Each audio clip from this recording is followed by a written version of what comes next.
kita mulai ya. Mungkin pertama-tama, gimana nih kabarnya Kak Dira di sana? Baik, alhamdulillah sehat. Alhamdulillah. Sekarang lagi sibuk ngapain Kak Dira? Kuliah, kerja. Mungkin boleh diceritain, mungkin perkenalan dulu sama penonton, namanya, asal dari mana dan lain-lain. Nama saya Nadira, asal dari Mataram di NTB. Sekarang lagi kuliah di Malaysia. Sekarang posisinya lagi di Kuala Lumpur. Nah, itu jadi bisa dipanggil Kak Dira kan? Boleh, boleh. Biar lebih dekat gitu. Kak Dira sekarang sibuk lagi kuliah S2 di Malaysia dan disampingin sama kerja ya Kak Dira di sana juga atau work from home? Di sini di apa? Bukan di sini kerjanya, maksudnya remote dari Jakarta.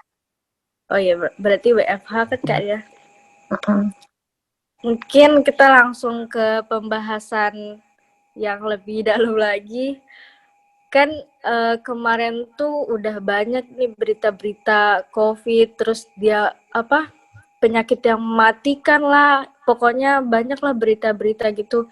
Nah, pertama kali Kak Dira denger itu waktu itu masih di Indonesia atau di sana? Awal-awal awal-awal itu masih di Jakarta, pas baru sekali Januari kan ya, awal Januari itu. Apa Januari, namanya? Februari. Coronanya itu masih di Jakarta, masih di Lombok di Jakarta lah. Terus berangkat ke sini kan bulan awal Februari. Jadi masih belum terlalu, udah ada, cuma belum ada tes segala macam, belum ada. Si coronanya udah ada, cuma belum belum ada protokol kesehatan dan lain-lain, belum ada. Oh, berarti masih di Jakarta. Gimana tuh pas Kak Dira denger awalnya tuh virusnya mematikan lah, terus Kak Dira mau ke Malaysia, itu tanggapan Kak Dira tuh gimana sih? Ada rasa Awal takut atau gimana? takut, cuma emang waktu itu kan awal-awal masih belum, cuma dikasih tahu kalau outbreak-nya itu lagi di Cina. Jadi apa namanya, belum dikasih tahu kalau misalnya itu udah nyebar ke negara-negara lain kan. Jadi awal-awal pas berangkat ke Jakarta pun kayaknya belum ada kasus di Indonesia juga. Cuma udah mulai disarankan untuk pakai masker dan lain-lain, terutama di bandara kan waktu itu. Pas berangkat ke Jakarta dan berangkat ke sini sih pakai masker ya. Cuma emang nggak ada di bandara, nggak ada cek, nggak ada apa, ya lewat-lewat gitu aja. Maksudnya waktu itu emang kayaknya masih penyebarannya itu masih masih kelihatannya masih di Cina aja, belum kelihatan di negara lain. Jadi ya cuma pakai masker tapi nggak ada yang gimana-gimana gitu. Sama awal-awal pas baru kesini. Berarti awal masuk corona itu di Malaysia tuh kira-kira bulan apa ya Kak Dira? Sebenarnya kayaknya awal-awal tuh udah ada, pas pas datang ke sini udah ada, cuma kalau di kampus sendiri itu tuh pas awal-awal kan waktu itu pendaftaran mahasiswa baru itu bulan Februari.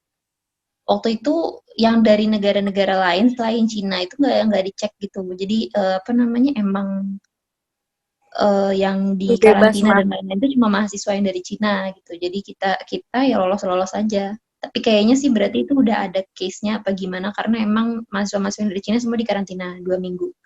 Yang dari negara lain enggak. Tapi kayaknya udah ada, cuma nggak banyak awal-awal Februari itu. Kalau misalkan yang kebijakan lockdown dan nggak boleh keluar, pokoknya kayak gitu-gitu tuh, itu mulai kapan di Malaysia? Pertengahan Maret deh, nggak salah, pertengahan apa akhir gitu. Minggu kedua atau minggu ketiga gitu. Jadi Menurut ini sebulan semenjak bulan Februari kan, pokoknya awal-awal itu tuh, awal-awal ada beritanya itu, maksudnya yang kayaknya udah masuk Malaysia itu kayak bulan-bulan Februari awal. Nah itu sebulan semenjak itu kayaknya, sebulanan lah. kalau di sana lockdownnya tuh cuman nggak boleh keluar rumah atau gimana? Kalau awal-awal yang, jadi di sini tuh bertahap gitu, ada beberapa fase. Pas awal-awal itu memang yang awal-awal yang pertengahan bulan Maret itu memang nggak boleh, ya boleh keluar rumah cuma untuk belanja yang perlu, yang penting. Maksudnya kayak pergi ke supermarket, ke minimarket kayak gitu-gitu boleh, ke apa namanya, ke apotik kayak gitu-gitu. Tapi kalau misalkan untuk keluar untuk kayak keluar untuk kerja, untuk sekolah gitu nggak ada di bulan Maret. Terus ya ada yang tetap kerja, tetap ada yang tetap masuk kerja itu yang kayak kerja di bank, kerja di listrik, yang kayak gitu-gitu, yang sektor-sektor esensial. Terus mall juga yang buka cuma eh, kayak supermarket, terus habis itu makanan-makanan, tapi nggak boleh dine in, jadi semuanya take away. Itu awal-awal. Terus pas udah turun, kasusnya turun, itu sekitar bulan habis Lebaran, sebelum Lebaran, mau Lebaran, kayaknya seminggu apa sebelum Lebaran itu udah dilonggarin, jadi udah boleh dine in dan mall juga udah pada buka, udah banyak yang, maksudnya toko-toko di mall itu udah banyak yang berfungsi seperti biasa. Terus sekolah waktu itu sempat masuk sebulan 2 bulan kayak sempat masuk sekolah-sekolah, tapi kampus semua tetap online karena kampus kan banyak mahasiswa dari luar. Kalau sekolah kayak SD, SMP gitu udah mulai masuk. Terus kerja juga banyak yang shift-shiftan sih. Tapi sekarang gara-gara kemarin tuh kan naik lagi kasusnya di bulan-bulan Oktober itu kan naik lagi kasusnya. Nah sekarang memang lagi diterapkan sistem yang lockdown, tapi masih yang orang masih kerja ke kantor. Tapi anak sekolah semua diliburin sih, anak sekolah semua diliburin. Terus kuliah juga masih online. Tapi orang masih boleh kerja ke kantor. Terus mall juga hampir semuanya buka dan makan juga udah boleh dine in, cuma emang dibatesin gitu. Jumlah yang Kalau boleh ada dalam kalau satu Anju denger tempat. sih hampir sama kayak Indonesia ya, kayaknya nggak beda jauh gitu.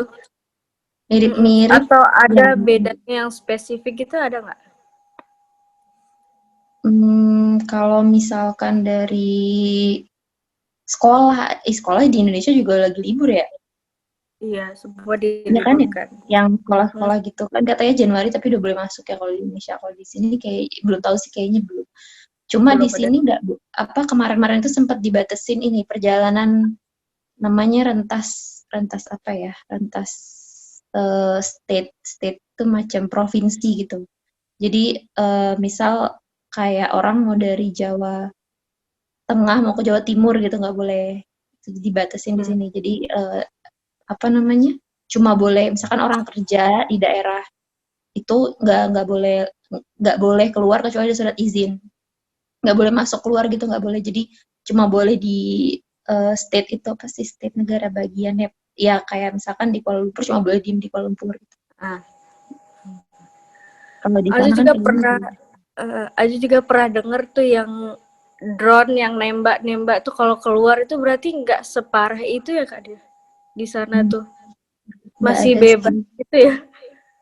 Oh, iya sih, kalau misalkan, cuma kalau di sini mungkin yang lebih ketatnya itu di sini kalau misalkan orang ketahuan nggak pakai masker misalnya atau melanggar protokol kesehatan tuh dendanya lumayan.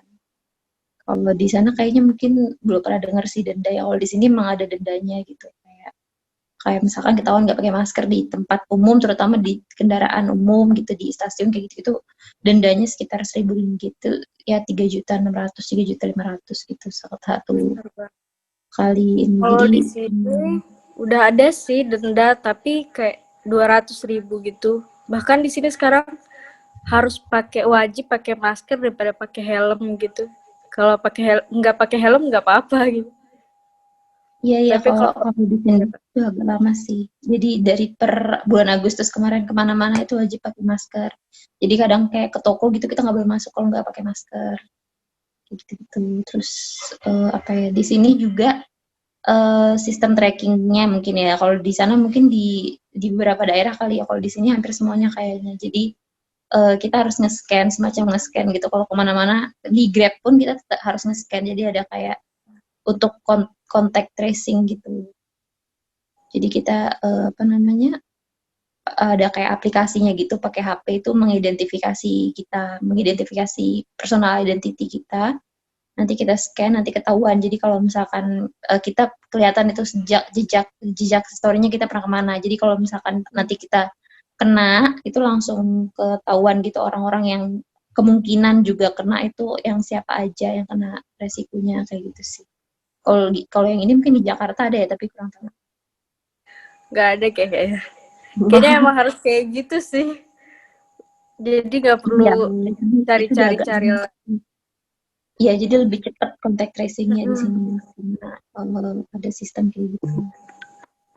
Berarti Kak Dira waktu belum ada kebijakan lockdown itu belum di Malaysia ya? Atau udah? Maret Udah. ke Januari. Oh udah ya? Udah, Ada jadi nggak sih bedanya Kak Dira sebelum lockdown sama sesudah ada kebijakan lockdown itu? oh ya awalnya kan masih boleh kuliah. Jadi bulan Oh iya, Februari, udah ya berarti udah jadi sempat kuliah masuk. 3-4 minggu gitu, sempat kelas tatap muka gitu, sempat. Tapi pas lockdown kan udah nggak ada kuliah lagi. Terus habis itu ya awal-awalnya semuanya bebas aja, maksudnya kita mau kemana-mana kan bebas gitu. Kalau sekarang ya agak susah. Ya pokoknya pas awal-awal sih, kalau sekarang udah agak longgar. Cuma pas awal-awal itu agak susah kayak mau kemana-mana, kayak awal-awal banget itu kayak mau ke, sekarang juga sih mau ke kayak supermarket gitu udah nomor antrian, jadi lama. Di beberapa tempat ya ada yang kayak gitu kalau terlalu rame. Berarti ada jam-jamnya gitu dapat antrian itu. Enggak, jadi apa namanya, siapa yang duluan datang. Oh, ada Jadi wait misalkan di list dalam kayak gitu cuma ya? boleh 80 orang. Jadi misalkan dalam cuma boleh 80 orang. Jadi kalau belum keluar yang di dalam kita belum boleh masuk kayak gitu. Kalau di Indo kayaknya itu berlaku di rumah sakit aja kalau ngejenguk gitu ya nggak sih? Tempat-tempat yang rame banget kayak supermarket gitu-gitu. Kemarin-kemarin tuh awal-awal tuh mall tuh juga kayak gitu. Mau masuk mall tuh harus ngantri di luar. Panjang antriannya bisa sejam, 2 jam. Oh, berarti kalau pelajar di sana tuh kan banyak tuh pelajar tadi yang Kak Dira bilang, apalagi yang di Cina, dari Cina tuh itu ketat kan dijaganya. Nah, kalau yang sekarang ini semasa lockdown ini ada nggak sih dispesialin misalkan Kak Dira dapat apa ya dana pas lockdown dari pemerintah sini atau pemerintah sana itu ada nggak sih dibeda-bedain gitu? Kalau kalau kemarin pas awal-awal ya, kalau sekarang kayaknya udah nggak terlalu karena orang udah berfungsi kayak biasa ya. Tapi kalau awal-awal itu ada untuk mahasiswa tuh ada. Jadi apa namanya, semacam bantuan lah ya dari kampus. Nggak tahu, kayaknya bukan ini. Jadi dari kampus. Jadi untuk mahasiswanya bisa bisa mahasiswa lokal, bisa mahasiswa internasional. Jadi emang itu bantuannya dari kampus, makanan, terus bahan-bahan yang inilah, bahan makanan sih paling paling banyak ya bantuannya. Terus kemarin tuh juga sempat ada, kalau ini kayaknya dari pemerintahnya, kayak gratis internet gitu, untuk gratis paket internet lah untuk berapa bulan gitu kalau nggak salah, dalam 4 bulan 5 bulan gratis internet untuk ini, untuk pelajar. Terus apalagi ya yang, ya ada juga sih kayaknya yang dapat bantuan untuk dalam bentuk uang gitu, ada aja. Di sini. Untuk pelajar ya, kalau misalkan untuk apa namanya, untuk rakyatnya sih kayak ada sih banyak paket-paket bantuannya gitu, banyak. Itu dari pemerintah sana ya, Kak? Di sini, tapi untuk rakyatnya sendiri ada paket-paket kebijakan gitu. Kalau misalkan dari pemerintah Indonesianya nggak ada gitu? Kalau untuk pemerintah Indonesia kayaknya ya, kalau nggak salah itu untuk kayak TKI kayak gitu-gitu ada deh.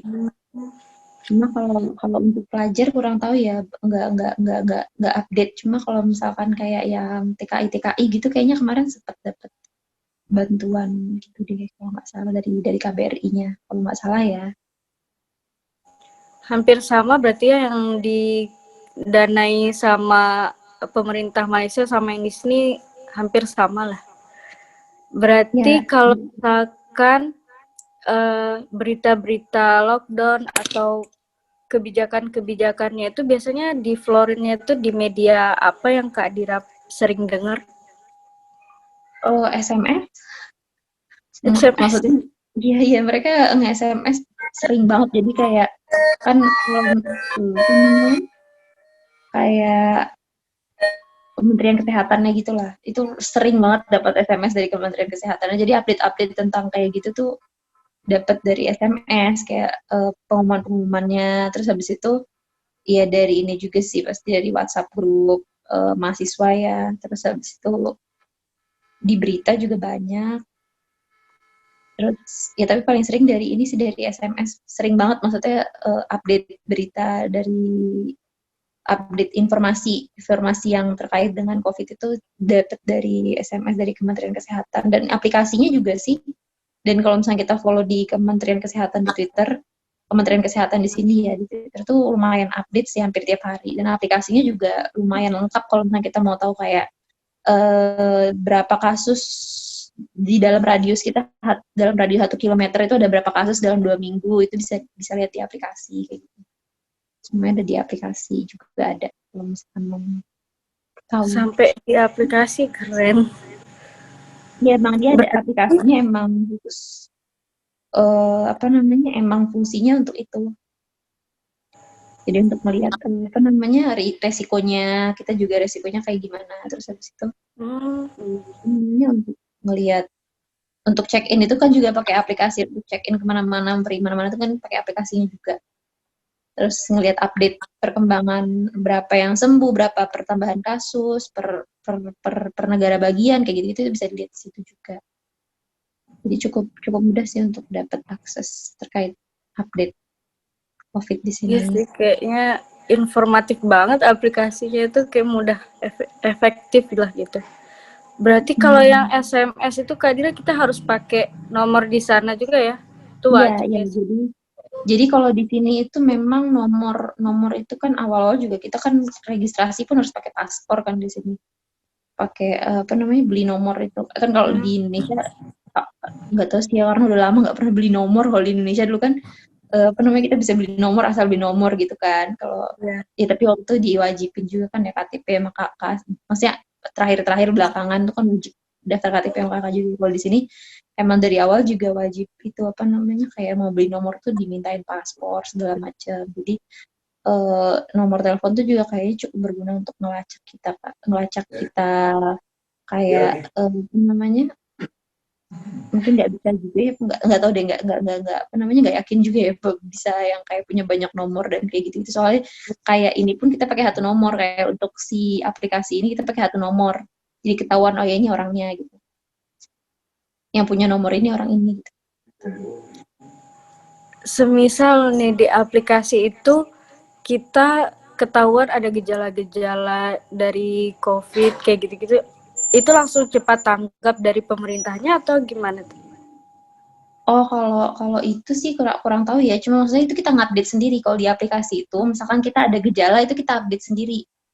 Jadi selama kita emang nggak ngerasain gejala dan lain-lain, kita bakal tetap jadi profil kita tetap bakal jadi orang yang low risk gitu, yang low risk dan no symptom. Jadi emang nggak ada gejala dan resikonya rendah gitu. Jadi kayak apa namanya kalau misalkan emang kita bergejala dan lain-lain itu bakal harus ngelapor sendiri sih dan biasanya juga kalau di sini kalau misalkan emang kita apa namanya kita OTG dan lain-lain itu biasa nggak ketahuan juga sih maksudnya emang harus harus ngelapor gitu kalau kalau emang merasa ada gimana ya periksa gitu. Oh, berarti tetap harus lapor mandiri juga ya? Iya sih karena kan kadang ada yang orang tanpa gejala juga kan. Oh iya juga sih. Ya, kalau misalkan emang kita tidak ada resiko dan lain-lain kecuali kayaknya ya pernah dengar kalau misalkan ada yang kena, nah itu nanti yang lain-lain dites gitu. Yang sudah Yang bertemu kira-kira gejala kayak gitu.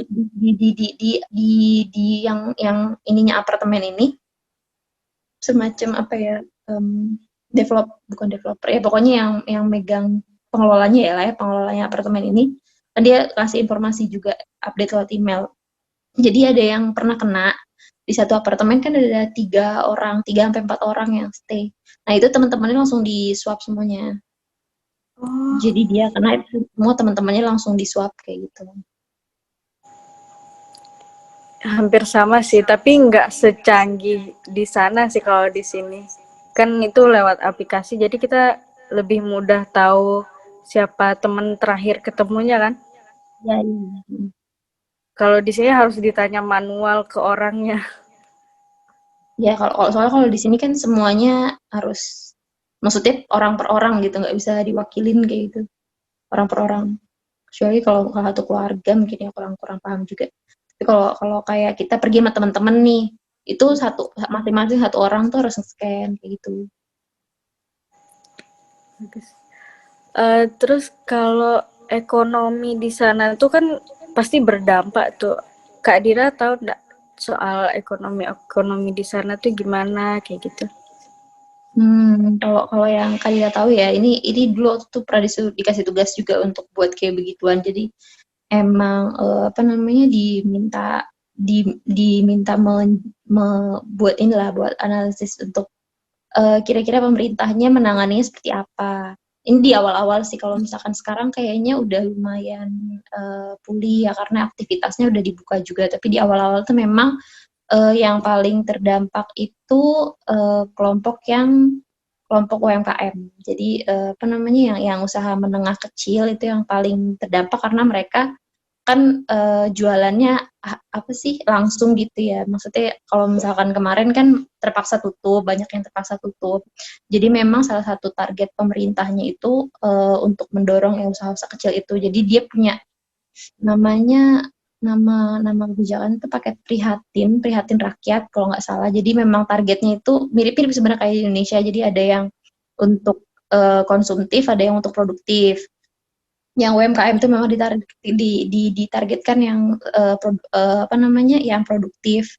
Terus kalau misalkan apa namanya yang konsumtif itu dia targetkan untuk B40, jadi untuk bukan cuma untuk yang miskin tapi juga untuk yang rentan, jadi yang 40% terbawah.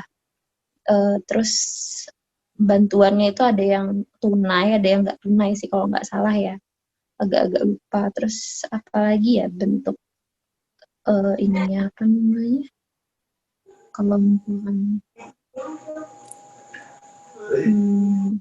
dampak ekonominya sih yang sebenarnya emang nggak terlalu kelihatan sih ya, apa yang kalau misalkan kita kalau misalkan dari segi intinya karena memang pemerintahnya cukup tanggap sih ya. Jadi apa namanya paket kebijakannya tuh dari awal udah lumayan banyak. Dia punya sampai kalau nggak salah ya sampai sampai tiga atau 4 gitu paket kebijakan, dan itu dari awal bahkan sebelum lockdown dan lain-lain tuh memang udah ada apa namanya udah ada paket kebijakan yang dikeluarkan kayak gitu sih. Jadi kalau misalkan untuk ekonominya sih seperti itu kayaknya ya. Nah, dari kebijakan yang Kak Dira tahu dan kebetulan ditugasin juga, menurut Kak Dira itu lebih baik kebijakan Indonesia atau kebijakan di Malaysia? Wah itu kayaknya agak susah dibandingin. Maksudnya apa namanya di sini kan orangnya dikit, di sini orangnya dikit dan apa namanya dan kebijakannya pun mirip. Maksudnya kayak dia pakai ya kayak apa namanya kayak BI-nya, central bank-nya itu ya menurunkan apa namanya menurunkan untuk mendorong kredit juga, menurunkan apa bunga bunga acuan kayak gitu-gitu tuh mirip banget maksudnya, dan kebijakan fiskal juga mengeluarkan paket stimulus bantuan tuh itu sangat mirip. Cuma kalau misalkan dari segi efektifnya mungkin ya karena beda ini ya, beda jumlah jumlah apa namanya jumlah rakyatnya yang harus ditanggung kan beda ya, dan apa namanya kemampuan ekonominya juga beda. Cuma kalau di Indonesia memang rasa-rasanya apa karena kemarin lockdown-nya nggak semasif di sini. Kalau di sini kan hampir sebulan lah ya kondisi yang ekonomi nggak jalan sama sekali, itu hampir sebulan. Jadi di sini memang cukup cukup cepat sih rasanya ya untuk apa namanya untuk dia bisa recover gitu. Nah, kalau misalkan di Indonesia ya ya kurang tahu ya situasinya seperti apa. Cuma kalau misalkan ada dengar-dengar, dibaca-baca gitu ya kayaknya di Indonesia memang lagi kontraksi, lagi masuk resesi tapi kayaknya nggak separah itu gitu. Nggak separah itu juga maksudnya yang terlihatnya ya nggak separah itulah. Ya belum update sih karena kan belum keluar ya angka apa udah ya angka kemiskinan itu 2020. Tapi prediksinya memang naiknya lumayan signifikan kan. Cuma kayaknya yang paling penting itu yang paling membedakan ya yang jadi apa namanya yang jadi highlight Indonesia sama Malaysia itu kayaknya untuk ya kembali lagi ke jumlah masyarakatnya ya. Kalau di sini kan dia perlindungannya terhadap B40. Kalau di Indonesia kemarin-kemarin kayaknya kalau nggak ada pandemi kayaknya masih ke yang ya karena memang kebutuhannya banyak ya masih yang di bawah garis kemiskinan aja gitu. Jadi kalau kalau misalkan yang isu untuk masih masyarakat yang rentan, yang vulnerable tuh kayaknya kurang jadi perhatian gitu. Kalau misalkan nggak muncul pandemi itu kayaknya kurang diperhatikan gitu. Kalau di sini memang mereka memberikan perhatiannya sama yang miskin dan yang vulnerable gitu dua-duanya. Itu yang membedakan, tapi mungkin kembali lagi ke kemampuan ekonominya juga sih. Ya sih kalau di Indonesia kayaknya nggak bisa diambil rata gitu karena tiap daerah ada yang naik, ada yang turun gitu sih. Hmm, hmm, hmm. Ya, kalau kalau misalkan mau dibandingin kayaknya agak-agak susah ya. Karena memang ininya agak agak beda lah, nature agak beda. Nah, kalau misalkan di kondisi yang udah berapa bulan lewat gini, itu udah semakin eh, apa ya? Bisa dibilang udah semakin free atau semakin naik tuh angka COVID-nya di sana. Di sini tuh sebenarnya tadi udah turun, udah kayak 0, pokoknya di bawah 5 lah ya kasusnya per hari. Kemarin tuh ada ya apa namanya pemilihan raya, ya semacam pilkada gitu, semacam pilkada. Jadi di daerah Sabah, Sabah ya, di daerah Semenanjung Timur. Jadi kan itu yang daerah dekat Kalimantan sana, itu lagi ada pemilihan raya ya kayak pilkada gitu. Terus kan sistemnya memang milihnya ya kayak di Indonesia lah ya, milihnya itu dari apa namanya? Dari berdasarkan tempat asal lah gitu ya bahasanya. Oh, Jadi tempat. jadi orang-orang yang milih milih di Sabah itu terus balik ke daerah Sabah kayak gitu. Terus ternyata di sana apa namanya di satu daerah kalau nggak salah di daerah penjara apa gitu. Ternyata ada kasus. Terus kan orang-orang yang habis pemilihan raya itu balik ke daerah tempat mereka kerja, tempat mereka ini. Terus dari situlah naik lagi kasusnya sampai sekarang belum bisa turun lagi sih kayaknya itu jauh naiknya cukup jauh sih dari dulu nggak pernah sampai 4 digit gitu kasusnya tuh kayaknya nggak pernah di atas 1.000 ya pokoknya kasusnya cukup rendah lah dulu sebelumnya ini bulan 2 bulan 3 bulan ini yang paling paling tinggi sih cukup tinggi dan agak agak susah turunnya karena memang cukup longgar ya dibandingin sama yang kemarin-kemarin. Oh, gitu. Berarti kondisi terkhusus nih di daerah Kak Dira tuh gimana? Udah bisa keluar atau gimana? Tapi masih tetap harus dirumahkan ya Kak?